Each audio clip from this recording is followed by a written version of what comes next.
दोस्तों नमस्कार, मैं डॉक्टर जे.के. यादव। दोस्तों आज हम बात करेंगे हिपेटाइटिस लीवर के एक रोग के बारे में, जिसको हिपेटाइटिस बी के नाम से जानते हैं।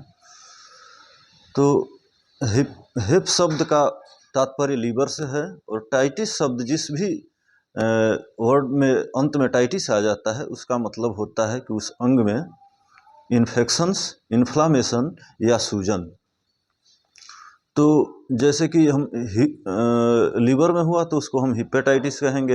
यहीं अगर जो पैंक्रियाज में कोई इस तरह का रोग होता है तो उनको हम पैंक्रियाटाइटिस कहते हैं, या सेल में कोई इस तरह का इन्फेक्शन, इन्फ्लामेशन या सूजन होता है तो उसको हम सेलुलोटाइटिस कहते हैं। साथ में तमाम ऐसे होते हैं, उदाहरण के तौर पे जैसे अपेंडिक्स में हो गया तो उसको हम अपेंडिसाइटिस कहते हैं। तो टाइटिस शब्द का मतलब ही इन्फ्लामेशन और सूजन से तात्पर्य है इसका।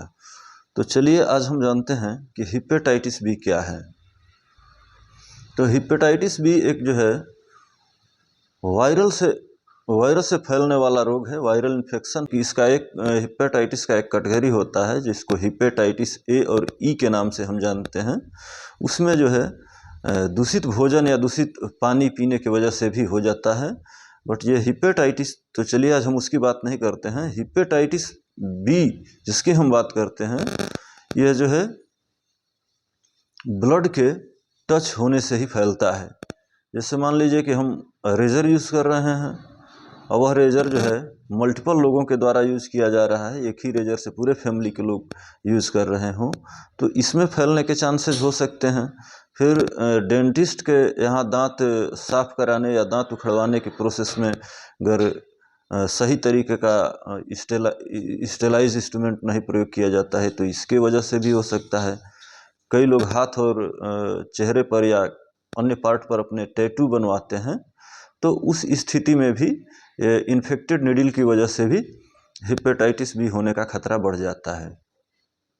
और भी ढेर सारे इसके फैलने के उदाहरण हैं। जैसे मान लीजिए कि हिपेटाइटिस बी का संक्रमित व्यक्ति का ब्लड जो है सरफेस पर गिर जाता है और उसके बाद वो लगभग 7 डेज तक जो है वो सरवाइव करता है। शरीर के बाहर भी वो 7 डेज तक सरवाइव कर लेता है। उस स्थिति में अगर आपके पैर में कट लग जाता है या किसी भी आदमी का ब्लड टच हो जाता है उस फर्श से, तो फिर जो है उनको भी यह हिपेटाइटिस बी होने की आशंकाएं बढ़ जाती है। अब जानते हैं कि इस हिपेटाइटिस बी के हो जाने के बाद क्या लक्षण दिखाई देते हैं। तो ये साधारण तौर पर कुछ लोगों को जो है उल्टियाँ होती है, तेज़ बुखार हो जाता है, जॉन्डिस जिसको पीलिया कहते हैं वो होने की आशंकाएं बढ़ जाती हैं। और बहुत लोगों में यह हिपेटाइटिस बी होने के बाद भी किसी भी लक्षण का दिखाई नहीं देना माना जाता है और असिम्प्टोमेटिक जिसको कहते हैं। जैसे कई लोगों को होता है कि ब्लड डोनेट करने के लिए गए किसी को और वहाँ कुछ सामान्य रूप से जांच की प्रक्रिया होती है जिसमें HIV टेस्ट, हिपेटाइटिस बी और साथ में आपके ब्लड ग्रुप जो है चेक किया जाता है। उस चेक के दौरान जो है उनको पता लगता है कि ये कह करके उनको मना कर दिया जाता है कि आपका ब्लड जो है हिपेटाइटिस बी से संक्रमित है, आप जो है ब्लड आपका नहीं लिया जाएगा।